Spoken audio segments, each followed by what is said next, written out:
Now, another thing I want to reach to you is that during the unbelievable part, I was involved in building another base inside of Dulce, New Mexico, which is Los Alamos Laboratory.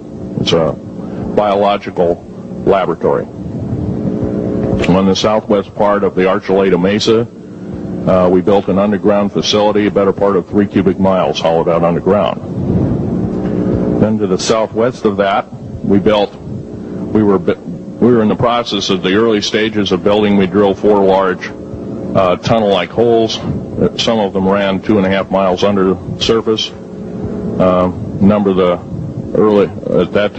the original wells or drilling machines that were used were at the rate of 2 miles a day. It was fairly rapid. The equipment kept coming up broken. So we wanted to go down, we wanted to send somebody down there, a human observer, or human observers in this case, to find out what was going on. Well, to our total surprise, first of all, the government knew all about it. They didn't tell anybody. When I saw Green Beret and Black Beret people encamped inside of our geologist camp, I knew something was up, the gig was up. First of all, I knew all about the alien agenda. I'll explain that in a few minutes. The large alien grays had been encamped there for as best as believed possible about 400 or 500 years. It had been one of their internal bases. And we'd drilled holes right on top of it. All the stinking air, all the black sooty air came right out as soon as the first hole was sunk, and all this soot came up, and well, that's when all the hell broke loose, really, all started. Anyway, after we drilled all 4 holes, it took about 2 days to drill all 4 of them.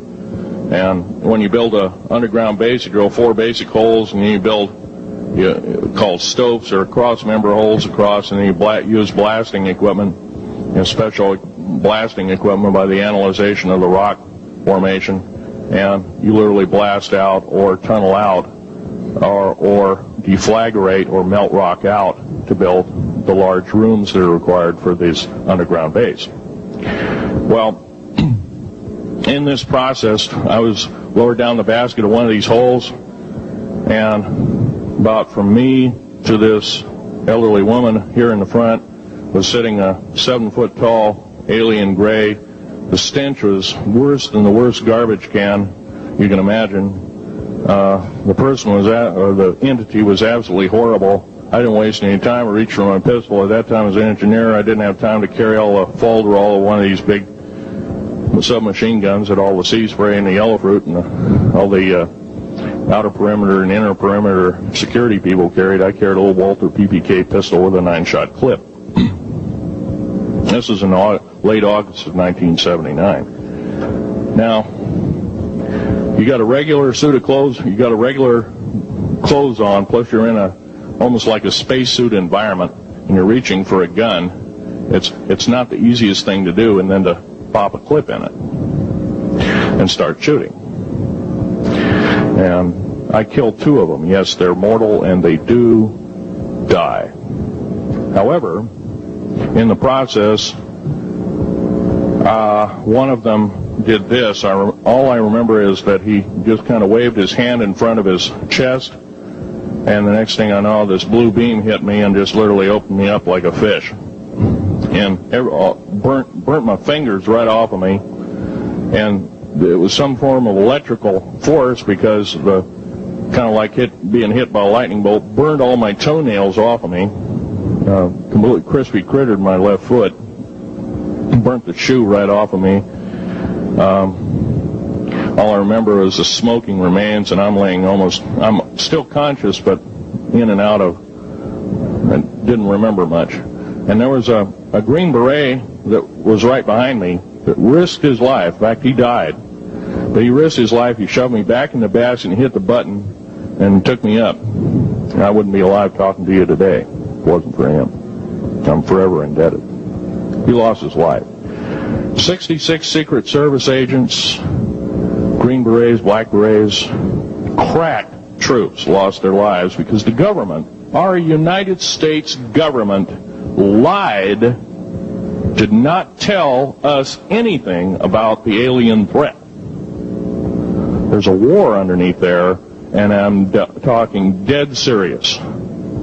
It's been going on since that time. Since late August of 1979, our military, the Russian military, basically the militaries of the world, have been in constant conflict with the outer space alien.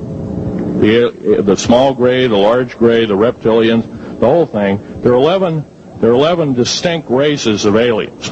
2 are benevolent. 1 had to leave here in a hurry because their world is under attack, both on the surface as well as underground there, the Pleiadians.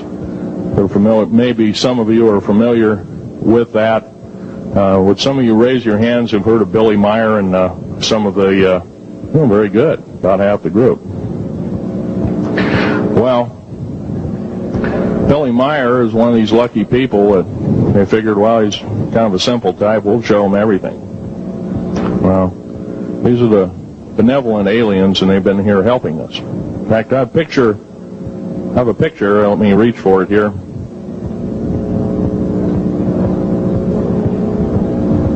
I have a picture of one of the aliens been working for the United States Pentagon for the last 58 years. His name is Val Valiant Thor. He's right here. There's my father in the background.